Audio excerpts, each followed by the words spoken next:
My golden child sister always thought she was better than me because of her looks. So when she got older and they faded, she was so jealous of the life I built. She tried to ruin it by slandering me at work. So I turned the tables and made her publicly beg for forgiveness. Growing up, my sister Samantha was the pretty one out of us two, and I was always happy that this was the case, because good looks is the only thing she had going for her. She was ugly on the inside. She always said she was better than me, flaunting how much prettier she is and how much more boys are interested in her. Our mom even told her she'd marry rich and be the more successful sister, making Samantha an egomaniac. It was clear I was second to Samantha in my parents' eyes, and call me crazy, but I loved it, because even back then, at just 15 years old, I knew that the way they treated me because I wasn't aesthetically blessed would only push me to work harder and hopefully make them proud. And I was right. I got an academic scholarship and moved out at 18. This was when the rift between me and Samantha formed. She claimed I thought I was too good for our family with my fancy scholarship, and actually persuaded my parents into thinking the same. It hurt a lot going low contact with them, especially with how I always wanted to prove myself to them, but they forced my hand. Fast forward 10 years. I was finally successful, dating a great guy, working at a high-end marketing firm, and that was when I made the biggest mistake of my life. I thought my family would approve of me. I made plans to see them again, and over text they sounded excited. I was excited too. I pulled into my parents' driveway in a car that I bought with my own money, with James next to me. I looked confident on the outside, but inside I was nervous. I had not been home in a long time. I walked in, and it felt like almost nothing had changed, but somehow everything had. Samantha was still there, 31 now, lying on the couch with a magazine in her hand like she didn't care I had just walked in. She looked tired, still beautiful, but her looks were fading. Her hair was dry and overprocessed, and her makeup was heavy. My parents greeted James and me, and their smiles were tight. At lunch, it got weird. Samantha barely said a word at first, and when she finally did, it was to talk about a high school modeling competition she won over a decade ago. My parents cheered her on like they used to.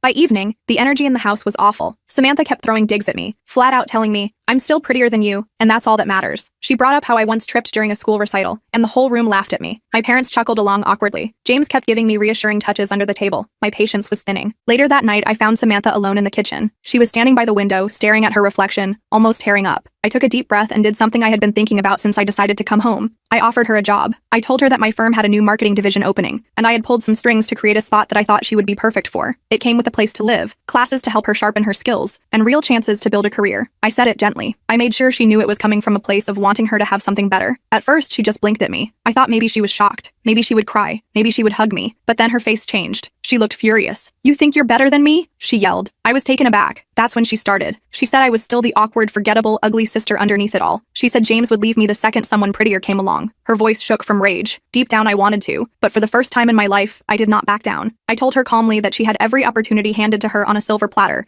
and she had wasted it. I said she spent her life relying on her looks. I said that if she was lonely and struggling now, it was not because the world was unfair. It was because she had never bothered to invest in anything that would last longer than her beauty. I could feel the air go dead around us. I could see her chest heaving, her hands clenched into fists. When I finished, I noticed my parents standing in the doorway. They had heard everything. My mom's face was white. My dad looked like someone had punched him in the gut. James was standing behind them, and when our eyes met, I saw nothing but pride in his face. Samantha stormed off, slamming her bedroom door so hard the whole house shook. I heard stuff crashing against the walls. I half expected my mom to go after her, the way she always used to, but she just stood there frozen, torn in a way I had never seen before. My dad stared at me like he was seeing me clearly for the first time, and maybe hating himself a little for how long it had taken. James and I packed our bags and left shortly after, but it's on the drive home that my phone started blowing up. It was my job. I called my boss back immediately. "What the hell is going on?" she demanded without preamble. "What do you mean?" I sat up, instantly alert. "Have you seen the review? The one calling you out by name?" My stomach dropped. "What review?" She explained that someone had left a scathing one-star review on our company website, specifically naming me and claiming I had made cruel jokes about their autistic son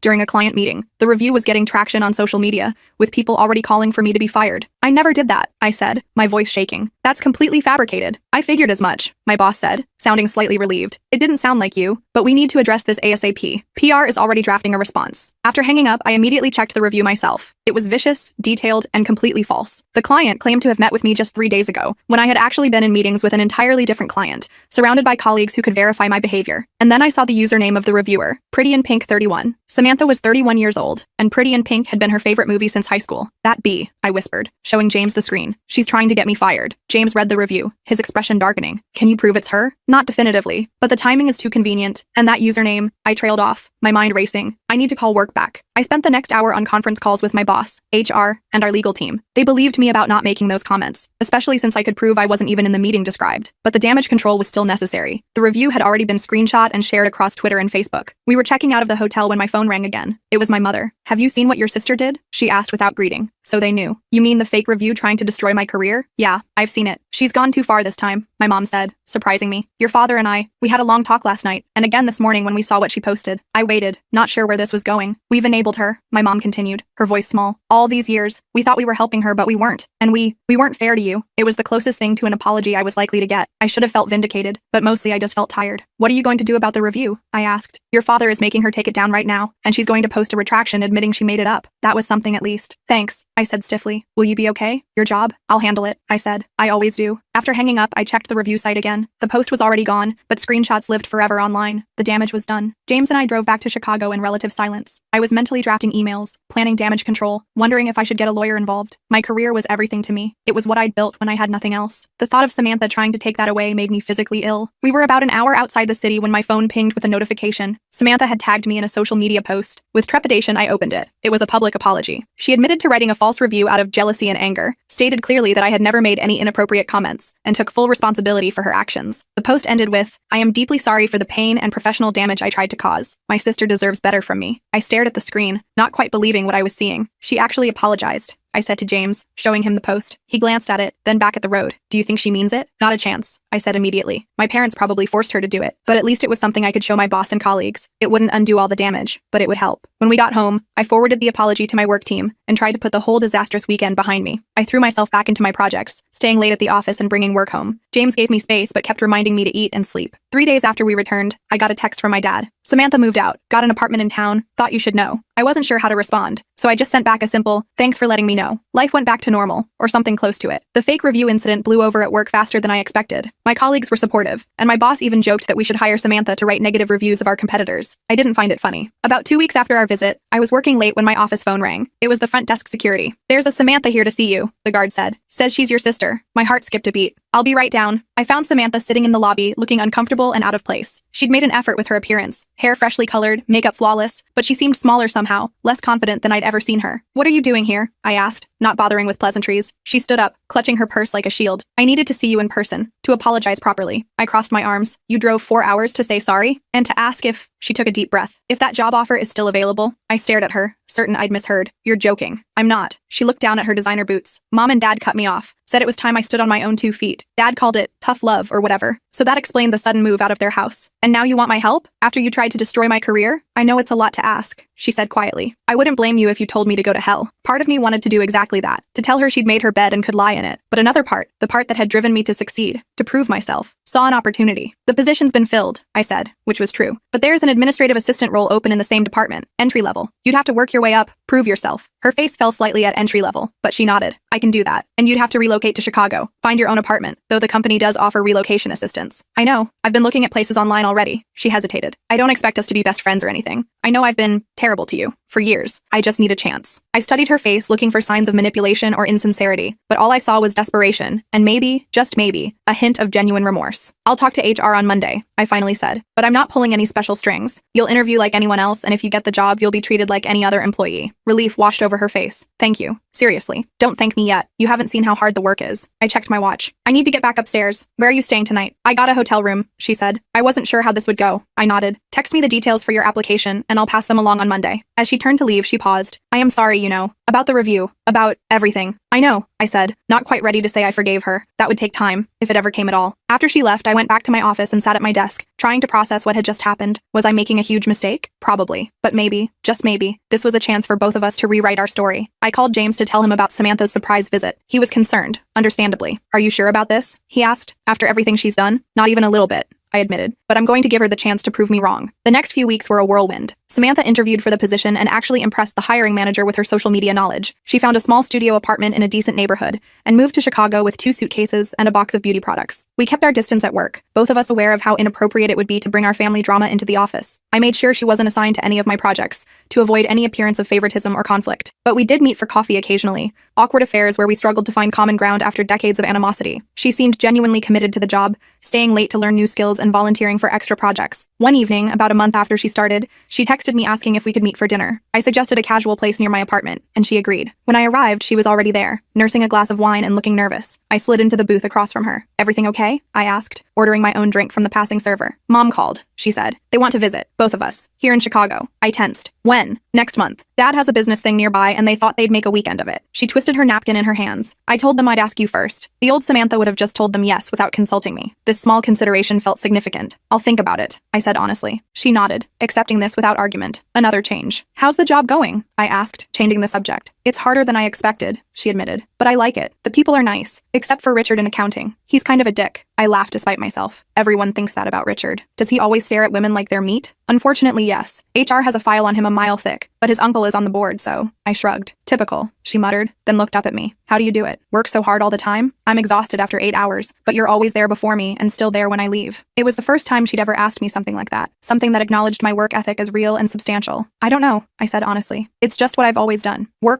It was the one place where effort actually translated to results, where being pretty didn't matter as much as being smart and determined. She was quiet for a moment. I used to be so jealous of you, she finally said. I nearly choked on my drink. Of me? You're joking. You always knew who you were, what you wanted. You worked for things and actually got them. She traced the rim of her wine glass. Nothing I ever got felt earned. It was always just given to me because of how I looked, and I knew it wouldn't last. I didn't know what to say to that. It was the most self-aware thing I'd ever heard her say. Anyway, she continued, clearly uncomfortable with the vulnerability she'd just shown. I just wanted to give you a heads up about Mom and Dad. No pressure. We finished dinner talking about safer topics. A new restaurant that had opened near her apartment, a TV show we'd both been watching. It wasn't exactly comfortable, but it wasn't openly hostile either. Progress of a sort. As we were leaving, she hesitated by the door. Thanks, she said. For the job. For giving me a chance. Don't mess it up, I replied, but without real heat. She smiled slightly. I'll try not to. I watched her walk toward the subway station, her figure growing smaller in the distance. Part of me still couldn't believe she was here, working at my company, trying to build a life independent of our parents. Part of me was still waiting for the other shoe to drop. But another part, a part I was trying to nurture, hoped that maybe, just maybe, we could both finally move forward. The next day at work, I was in the break room when I overheard two colleagues talking about Samantha. She's actually pretty good with the social media analytics, one was saying. Picked it up way faster than I expected. Yeah, but did you hear who her sister is? Talk about nepotism. I froze, coffee mug halfway to my lips. No way. Who? Casey, from the executive team. They keep it quiet, but they're definitely related. Crap, assistant. That explains how she got the job with zero experience. I stepped around the corner, making my presence known. Both women jumped, looking guilty. For the record, I said calmly, Samantha interviewed for her position like everyone else. Her relationship to me was disclosed to HR from the start to avoid any conflict of interest, and I have no input on her performance reviews or career progression. They mumbled apologies, faces red, and quickly left the break room. I stood there, feeling a strange mix of defensiveness and pride. Defensiveness because I hated the implication that I'd pulled strings unfairly. Pride because, despite everything, Samantha was apparently doing well enough that people were noticing her work, not just her looks. That evening, I texted her, heard good things about your social media work today. 3 dots appeared immediately, disappeared, then reappeared. Finally, really? From who? Just office talk. Keep it up. Another pause, then, thanks. That means a lot. It was such a small exchange, but it felt significant. For the first time in our lives, I was praising her for something she'd actually accomplished, not something she'd been born with, and she seemed to genuinely value the recognition. The next few weeks passed in a blur of work and cautious interactions with Samantha. We weren't exactly friends, but we were something less antagonistic than we'd been our entire lives. She invited me to see her new apartment, a tiny studio that she decorated with surprising taste on a tight budget. I helped her assemble an IKEA bookshelf that had defeated her for 3 days straight. As the date of our parents' visit approached, I found myself increasingly anxious. James noticed me checking my phone more often, my shoulders tensing whenever it buzzed. You don't have to see them, he reminded me one night as we were getting ready for bed. You can say you're too busy with work. I know, I sighed, but I think I need to. For closure, if nothing else. He kissed my forehead. Whatever you decide, I'm with you. I finally texted Samantha that I'd meet with our parents, but only for dinner on Saturday night. One meal, neutral territory, with James as my buffer. She seemed relieved, immediately suggesting a restaurant that was nice but not too fancy. The night before their arrival, I had trouble sleeping. I kept imagining worst-case scenarios. Samantha reverting to her old self, my parents dismissing my career achievements, public arguments that would embarrass everyone. But I was also holding on to a small hope. If Samantha could change, even a little bit, maybe my parents could too. Maybe we could find some new equilibrium as adults. The day of the dinner arrived, and I spent way too long deciding what to wear. I wanted to look professional, but not like I was trying too hard. Successful, but not showy. In the end, I chose a simple black dress that I knew looked good on me, paired with the pearl earrings James had given me for our anniversary. You look beautiful, James said as we got ready to leave, and intimidating in the best possible way. I laughed, some of my tension easing. That's exactly what I was going for. We arrived at the restaurant 15 minutes early, at my insistence. I wanted to be settled when they arrived, not walking in flustered and feeling like I was on their turf. Samantha arrived next, alone, looking nervous but put together in a blue dress I recognized from her Instagram. She'd toned down her makeup since moving to Chicago,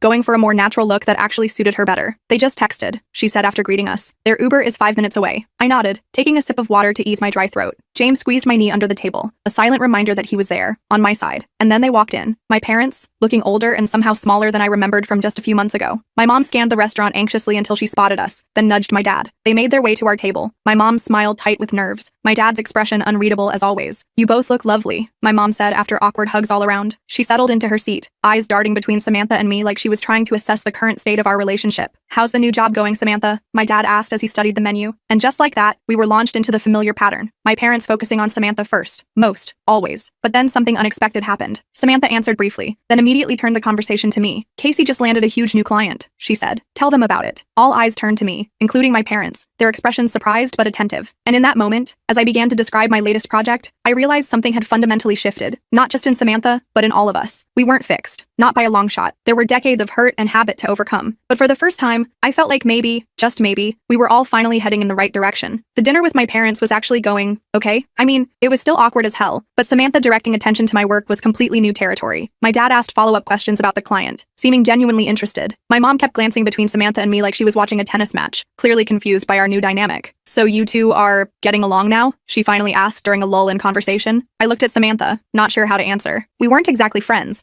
but we weren't actively trying to destroy each other anymore either. We're working on it, Samantha said before I could respond. Casey's been really helpful with the transition to Chicago. My mom nodded slowly. That's good. We were worried when you both stopped calling for a while after that weekend. James, bless him, jumped in to change the subject. How's the neighborhood back home? Any new developments? The rest of dinner went surprisingly smoothly. My dad talked about his golf game. My mom showed pictures of her garden, and we all carefully avoided mentioning the fake review incident or our blowout fight. It wasn't perfect, but it was civil. Progress, I guess. When the check came, my dad insisted on paying. My girls are both working in the big city now. Let me treat you. The old me would have argued, wanting to prove I could pay my own way, but I saw something in his eyes, a genuine desire to do this small thing, so I just thanked him instead. Outside the restaurant, my mom hugged me tightly. We're proud of you, she whispered. I know we don't say it enough. I stiffened, not expecting this. Thanks, Mom. Both of you, she added, pulling back to include Samantha in her gaze. You're both doing so well. My dad nodded awkwardly beside her. What she said. It wasn't exactly a hallmark moment, but it felt honest. We said our goodbyes with promises to talk more often, and James and I headed home while Samantha took our parents to see her new apartment. That wasn't a complete disaster, James said as we walked to our car. I laughed. High praise indeed. No, seriously. They seemed different. Less focused on Samantha, more interested in you. Yeah, I agreed. It's weird. Good weird? I thought about it. I'm not sure yet. The next morning, Samantha texted me. They stayed for like 20 minutes, then went back to their hotel. Dad said my place was cozy, which I think is code for tiny. I snorted, typing back. At least they showed up. Baby steps. Thanks for coming last night. It meant a lot to them. I stared at that message for a while. Not, it meant a lot to me, but to them. Samantha was still keeping her emotional cards close to her chest. Fair enough. So was I. Life went back to normal after my parents left. Work kept me busy, and James and I started looking at houses in the suburbs, thinking about the next step. Samantha seemed to be settling into her job, and we maintained our cautious occasional meetups for coffee or quick lunches. Then one Tuesday morning, about 2 months after our parents' visit, all hell broke loose at work. I was in an early meeting when my phone started blowing up with notifications. I ignored it until we took a break, then checked to find multiple missed calls from Samantha and several urgent texts. Call me ASAP. It's about Richard. I think I'm about to get fired. I stepped out of the meeting room and called her immediately. What happened? I asked as soon as she picked up. Richard cornered me in the copy room, she said, her voice shaking. He put his hands on me. I pushed him off and he's telling everyone I came on to him and then freaked out when he rejected me. My blood ran cold. Where are you now? Bathroom on the 3rd floor. HR wants to see both of us at 11. Stay there. I'm coming down. I found her sitting on the floor of the handicap stall, mascara smudged under her eyes. When she saw me, she stood up quickly, trying to compose herself. I didn't do anything wrong, she said immediately. I swear. I believe you, I told her, and I realized I actually did. The old Samantha might have lied or manipulated a situation, but this Samantha, the one who'd been working her ass off for months, I trusted her. He's been making comments for weeks, she continued, wiping under her eyes. I tried to ignore it. I didn't want to be the new girl causing problems. Did anyone see what happened? She shook her head. Just his word against mine, and he's been here for years. I helped her clean up her makeup and walked with her to the HR meeting. Mary from HR looked surprised to see me. Casey, this is a private meeting, she said. I'm here as a colleague, not as Samantha's sister, I said firmly. And I have some relevant information about Richard's history of inappropriate behavior. Mary hesitated, then nodded. Fine, but keep it professional. Richard arrived a few minutes later,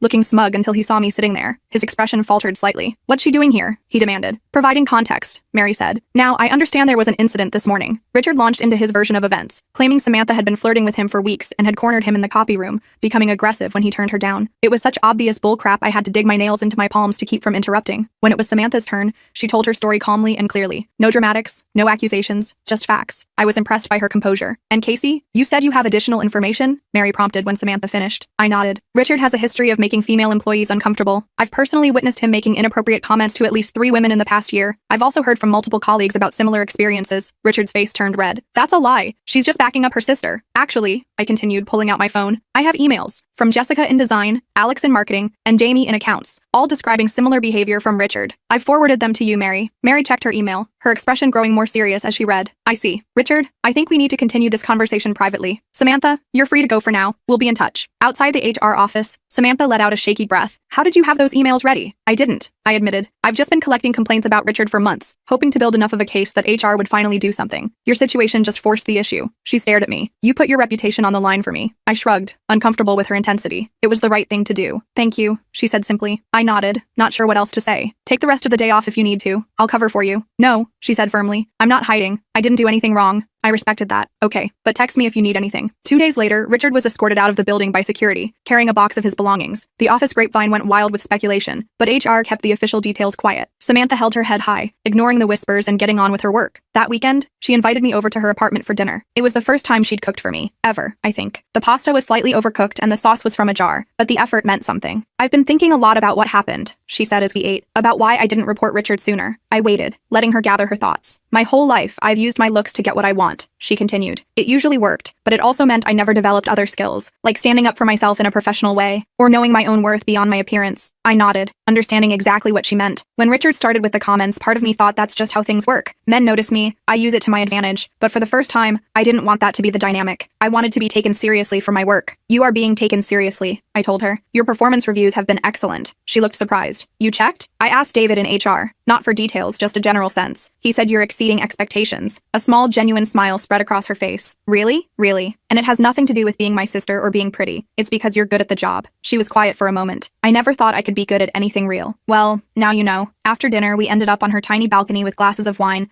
looking out at the city lights. It wasn't exactly comfortable between us. Too many years of hurt for that, but it was peaceful in a way I'd never experienced with her before. Mom called yesterday, Samantha said suddenly. They're thinking about selling the house. What? Why? She shrugged. It's too big for just them. Dad's thinking about retiring next year. They might move to Florida or something equally cliche. I tried to imagine our childhood home belonging to someone else. It was a strange thought. How do you feel about that? Weird, she admitted, but also kind of relieved. Like maybe we can all finally move on from who we were there. I understood exactly what she meant. The next few months flew by. Work was hectic, and James and I finally found a house we loved in a suburb with good schools. We weren't planning on kids immediately, but we were thinking about the future. Samantha got promoted to social media coordinator, a position she genuinely earned. She started dating a guy from the IT department, a nice normal guy who seemed to like her for more than just her looks. Our parents did end up selling the house, though they moved to Arizona rather than Florida. My mom started sending both of us the same updates and photos, treating us equally for perhaps the first time ever. One Friday evening, about a year after Samantha had moved to Chicago, she texted me asking if we could meet for a drink. I was tired after a long week, but something in her message seemed urgent, so I agreed. I found her at a bar near my office, already nursing a cocktail. She looked nervous. Everything okay? I asked, sliding onto the stool beside her. I got a job offer, she said without preamble. In New York. A cosmetics company wants me to run their social media team. Wow, I said, genuinely impressed. That's amazing, Sam. She didn't even correct me on the nickname. It's a big step up. More money, more responsibility. You should take it, I said immediately. It's a great opportunity. She studied my face. You're not upset about me leaving? I was surprised by the question. Why would I be upset? I don't know. We just started to. She gestured vaguely between us. Whatever this is. Become actual sisters? I suggested. She nodded, looking uncharacteristically vulnerable. Sam, you taking this job doesn't change that. New York isn't that far. We have phones, video calls, planes. So you think I should go? Absolutely. You've earned this. She smiled, relief evident on her face. I already accepted. I start next month. I laughed. Then why ask my opinion? Because it matters to me, she said simply. We ordered another round and spent the evening talking about New York, her new job, my new house. For the first time, it felt like a conversation between friends, not just sisters bound by obligation and shared history. When we finally left the bar, she hugged me tightly. Thank you, she said. For what? For not giving up on me, even when I was awful, even when I tried to ruin your career. I hugged her back. That's what sisters do, I guess. The day Samantha left for New York, I helped her pack the last of her things into a moving van. Her apartment looked bare and sad with all her stuff gone. You sure you have everything?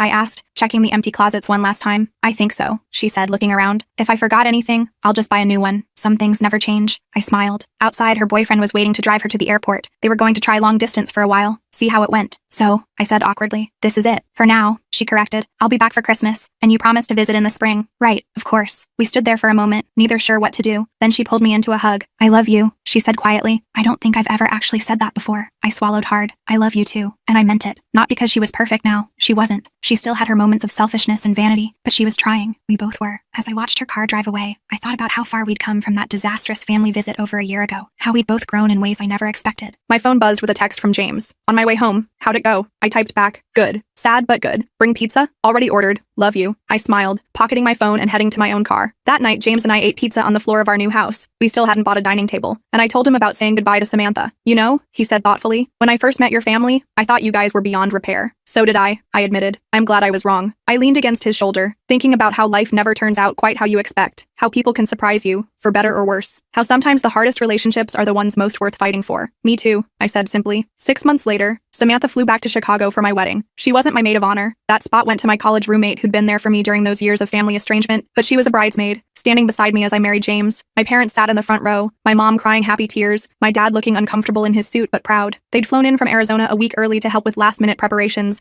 and for once, they'd been more helpful than stressful. At the reception, Samantha gave a toast that made me tear up. No backhanded compliments, no making it about herself, just genuine words about how much she admired me and how happy she was for James and me. Later, as James and I swayed on the dance floor, I caught sight of Samantha chatting with one of his cousins, laughing at something he said. She looked happy, confident in a way that came from something deeper than just her appearance. "Penny for your thoughts?" James murmured in my ear. I smiled up at him, just thinking about how sometimes things work out okay in the end. Not perfect, not fairy tale happy ever after, just okay. And honestly, after everything, okay felt pretty damn good.